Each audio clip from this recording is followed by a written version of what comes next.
Good morning students. तो आज हम स्टार्ट करने जा रहे हैं कॉर्पोरेट गवर्नेंस का chapter first, business ethics. Business ethics दोनों अलग अलग वर्ड्स हैं। बिजनेस का मतलब होता है एक ऐसी इकोनॉमिकल एक्टिविटी जो सेल और परचेज के लिए की जाती है, गुड्स एंड सर्विसेज के लिए। एथिक्स का मतलब होता है what is wrong and what is right.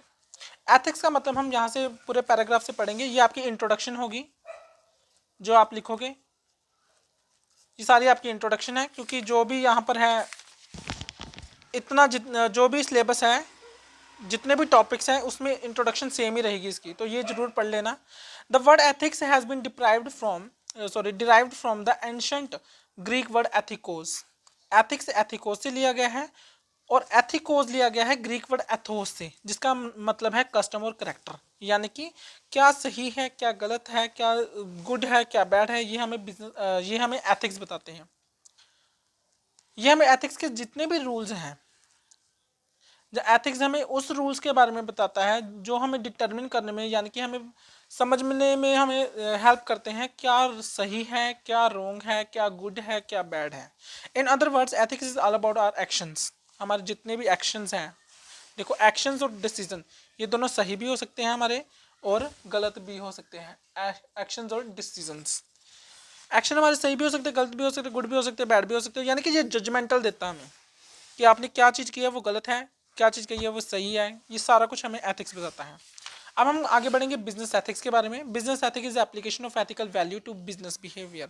हमारा बिजनेस में बिहेवियर कैसा है, वो सही है गलत। जैसे कि लेट्स सपोज कर लो, इसमें सबसे बड़ी एग्जांपल, अगर मैं किसी को क्वालिटी के प्रोडक्ट्स दे रहा हूँ तो वो हमारा बिजनेस एथिक्स गुड होगा, यानी कि राइट बिजनेस एथिक है हमारा।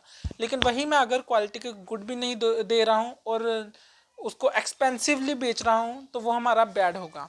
तो इसलिए ये मैं कह रहा हूँ कि बिजनेस एथिक्स हमारे एक्शंस पर डिपेंड होते हैं, क्या कैसा हम काम कर रहे हैं, एक्ट कैसा कर रहे हैं, हम सोसाइटी के लिए क्या कर रहे हैं, प्रॉफिटेबिलिटी इम्प्रूव करने कर रहे हैं, कहीं हम क्वालिटी को तो नहीं, हम क्वालिटी के अगेंस्ट तो नहीं काम कर रहे हैं, ठीक है। रिलेशन कैसे हैं हमारे और एम्प्लॉयज़ के बीच में, तो ये सारा हमारा बिजनेस एथिक्स के बीच में आता है। तो ये एथिक्स और बिजनेस एथिक्स ये हमारा मीनिंग बन जाएगा, और जो एथिक्स है वो हमारी इंट्रोडक्शन। तो ये बहुत इंपॉर्टेंट है। तो ये सबसे पहले आपने स्टार्टिंग ऐसे ही करनी है, और जो इसकी डेफिनेशन है वो मैंने यहाँ से करवाई है, या फिर आप डेफिनेशन ये लिख सकते हो, फ्रेडरिक ने लिखी है, applications of general ethical ideas to business. ये लिख सकते हो आप, क्योंकि ये इजी है। और एक ये स्क्रीनशॉट ले लेना, या फिर लिख लो अपनी कॉपीज में।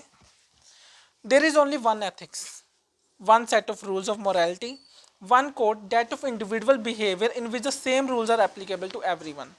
अगर कोई बॉस है या कोई मैनेजर लगा लो, मैनेजर ने अगर सबको कहा है एम्प्लॉयज़ को कि आपने कल 8 बजे आना है, और मैनेजर खुद 11 बजे आ रहा है, तो ये बिजनेस एथिक्स के अगेंस्ट है, जब बिजनेस एथिक्स के फेवर में है ऑब्वियसली ये अगेंस्ट है। अगर यही मैनेजर 8 बजे आए और सभी इंप्लॉयज़ भी 8 बजे आए, तो ये बिजनेस एथिक्स है, यानी कि उन्होंने यही बोला है कि जितने भी रूल्स हैं वो सभी के लिए एक समान ही है। एक ही एथिक होना चाहिए, एक ही रूल्स ऑफ मोरालिटी होनी चाहिए, और एक ही कोड होना चाहिए, यानी कि रूल्स होना चाहिए, और वो जो रूल्स हैं वो सबके लिए एप्लीकेबल होने चाहिए। Peter F Drucker. सबसे इंपॉर्टेंट क्वेश्चन में हम बढ़ेंगे आगे। जो सबसे इंपॉर्टेंट क्वेश्चन है वो हमारा प्रिंसिपल्स ऑफ बिजनेस एथिक्स।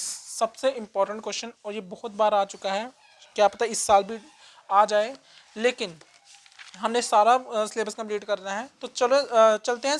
सबसे पहला क्वेश्चन जो आपका था वो है बिजनेस एथिक्स के प्रिंसिपल्स। फर्स्ट पॉइंट आता है हमारा ऑनेस्टी। ये प्रिंसिपल्स है, सिद्धांत जिसे हम कहते हैं, सिद्धांत यानी कि रूल्स एंड रेगुलेशंस क्या कहते हैं कि ऑनेस्ट होना चाहिए। हमारे क्या एक्शंस हैं, हमारे क्या डिसीजंस हैं, वो ऑनेस्ट होने चाहिए। किसी को गिराने के लिए, किसी को धोखा देने के लिए, किसी के साथ फ्रॉड करने के लिए नहीं होने चाहिए। तो सबसे पहले ये honesty is the best policy. और ये भी लिखा हुआ है, honesty is a corner stone of trust. अगर आप ईमानदार हैं तभी लोगों को आप पर ट्रस्ट होगा। तो इसलिए उन्होंने कहा है ये गलत चीज़ें नहीं करनी। क्या क्या गलत चीज़ें नहीं करनी, हमने किसी को डिसीव नहीं करना, ठीक है, मिस रिप्रेजेंटेशन नहीं करनी, ओवर स्टेटमेंट्स नहीं देनी, ठीक है, पार्शियल ट्रूथ नहीं देनी, यानी कि आधा सच बताया आधा बताया नहीं, कुछ भी ओमिशन गायब कर देनी, कुछ एंट्रीज एक्सेट्रा, जो कोई भी ऐसी चीज़ थी जो कि हमारे बिजनेस के लिए बहुत इंपॉर्टेंट थी उसको हमने बताया नहीं मैनेजर को, जो कुछ भी ऐसा स्कैम कर देना, तो वो हमारे बिजनेस जो है ऑनेस्टी के, बिजनेस एथिक्स के अगेंस्ट है, ऑनेस्टी के इस प्रिंसिपल के अगेंस्ट है। तो इसलिए बिजनेस एथिक का ये प्रिंसिपल कहता है कि हमें हमारे एक्शंस और डिसीजन के प्रति ऑनेस्ट होना चाहिए। मीटिंग ऑब्लिगेशन, ये तो हमें पता ही है। ऑब्लिगेशन का क्या मतलब है? कर्तव्य निभाना। हमें अपने सारे कर्तव्य पूरे अच्छे से निभाने चाहिए ताकि लोगों को हमारे ऊपर ट्रस्ट हो। ठीक है। लॉयल्टी, आपको पता है जब पार्टनरशिप बनती है, दो से 3% चाहे बनते हैं, अगर एक बंदा फ्रॉड कर रहा है वो भी दूसरे पार्टनर के साथ, यानी कि इसका क्या मतलब है? वो लॉयल नहीं है ना। तो जब इसको पता चलेगा तो ये तो इसके साथ काम करना बंद कर देगा तब तक, लेकिन ये फ्रॉड कर चुका होगा। तो इसलिए कह रहे हैं बिजनेस एथिक्स का प्रिंसिपल ये कहता है कि हमें अपने दूसरों पार्टनर हो, चाहे हमारा मैनेजर हो, चाहे एम्प्लॉयज़ हो, हमें उनके प्रति लॉयल रहना चाहिए। हमारा सीक्रेट कुछ भी ऐसी है कोई भी ऐसी इंफॉर्मेशन जो है नहीं डिस्क्लोज करनी बाहर। जो कोई भी ऐसी इंफॉर्मेशन है जो हमें बाहर मार्केट में नहीं डिस्क्लोज करनी है, कंपनी की सेंसिटिव इंफॉर्मेशन है, वो कभी भी ऐसा नहीं करना कि उसको डिस्क्लोज कर दिया अपने फ़ायदे के लिए। क्योंकि कितने सारे स्कैम्स हुए थे, उनके कारण ही ये प्रिंसिपल्स बनाए गए थे कि आप लॉयल्टी आपके बीच में होनी चाहिए। आपका ये प्रिंसिपल है कि आपके बिजनेस एथिक का ये प्रिंसिपल है कि लॉयल्टी जो है होनी चाहिए, चाहे वो एक पार्टनर के बीच में हो, चाहे मैनेजर और एम्प्लॉय के रिलेशन में हो, कंपनी और मैनेजर के रिलेशन में हो। तो ये सारा कुछ आपने जो है डिस्क्लोज नहीं करना, जो कि सेंसिटिव इंफॉर्मेशन होगी। सेंसिटिव इंफॉर्मेशन, अब बच्चे कुछ पूछेंगे, सेंसिटिव इंफॉर्मेशन ये एक ऐसी इंफॉर्मेशन होती है जिससे हमारी कंपनी अगर बाहर इंफॉर्मेशन गई, ठीक है, तो हमारी कंपनी को कुछ नुकसान हो सकता है। जैसे कि किसी ने बोला कि मैं शेयर जो है बढ़ाने लगा हूँ, और उसी कंपनी में जिसने ये पहले सुन लिया तो उसने पहले बाहर बात कर दी कि वो शेयर्स के प्राइस बढ़ाने लगे, तो अभी अभी खरीद लो सारे, तो ये कंपनी को तो लॉस हो जाएगा। Fairness, we should be fair with all, यानी कि कोई भी हम डीलिंग कर रहे हैं, कोई भी हम ऐसी कमिटमेंट्स कर रहे हैं, ठीक है, किसी पर्सन के साथ, किसी इंडिविजुअल के साथ, तो हमें फेयर रहकर करना पड़ेगा। टॉर्चर नहीं करना किसी को, इक्वल ट्रीटमेंट देना इंडिविजुअल्स को, ये चीज़ें हैं इसमें। केयरिंग, हमें केयर करनी चाहिए हमारे स्टेक होल्डर्स की, जो bank creditors, stakeholders, shareholders etcetera जितने भी होते हैं, हमें उनकी केयर करनी चाहिए। कुछ ऐसे डिसीजंस ना ले लें हम, कुछ ऐसे एक्शंस ना ले लें कि जो हमारे उनके बिजनेस, उनके फाइनेंशियल और उनके इमोशनल्स के अगेंस्ट हो। इनके इमोशंस के अगेंस्ट चीज़ें हम नहीं करें, जिसके कारण जो है कंपनी को भी नुकसान हो और उन लोगों को भी नुकसान हो, क्योंकि उन लोगों ने हमारे कंपनी में पैसा इन्वेस्ट किया हुआ है।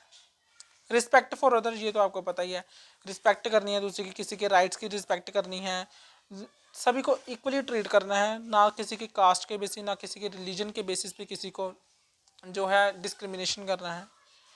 लो अबिडिंग, लो अबिडिंग का यही है कि आपने जो जितने भी रूल्स एंड रेगुलेशंस हैं उसका पालन करना है, और जो भी रूल्स एंड रेगुलेशंस कहते हैं हमारी कंपनी एक्ट के हो, चाहे पार्टनरशिप एक्ट के हो, बैंक के हो, चाहे कोई भी एक्ट के हो, जितने भी रूल्स हमें उसको क्या करना पड़ेगा? फॉलो करना पड़ेगा।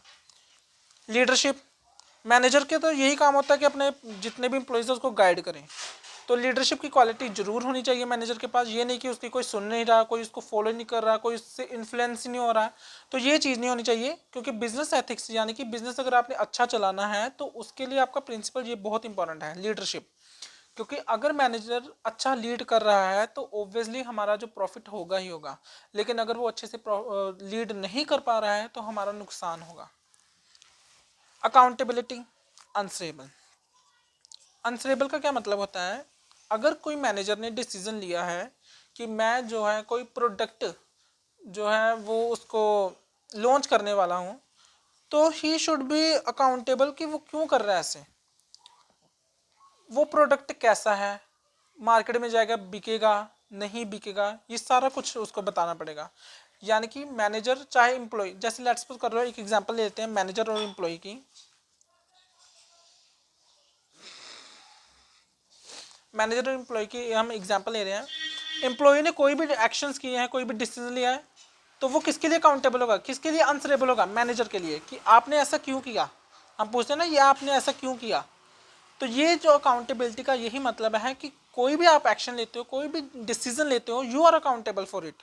आपको हमें बताना पड़ेगा कि आपने ऐसा क्यों किया है। तो इसको हम कहते हैं प्रिंसिपल ऑफ अकाउंटेबिलिटी। तो हमने कितने प्रिंसिपल्स पढ़े हैं? Honesty, meeting obligations, loyalty, fairness, caring, respect for others, law abiding, leadership और अकाउंटेबिलिटी। मैक्सिमम ये कितने हो गए हैं? 8-9 हो गए हैं, सफिशेंट है इतने। तो प्रिंसिपल्स ऑफ बिजनेस एथिक्स जरूर पढ़कर जाना, और इसी के ऊपर ही अगला क्वेश्चन भी बनेगा, करेक्टरिस्टिक्स, वो मैं आपको पढ़ाऊंगा, सेम क्वेश्चन ही बनेगा, तो इसको जरूर पढ़कर जाना, बहुत इंपॉर्टेंट क्वेश्चन है।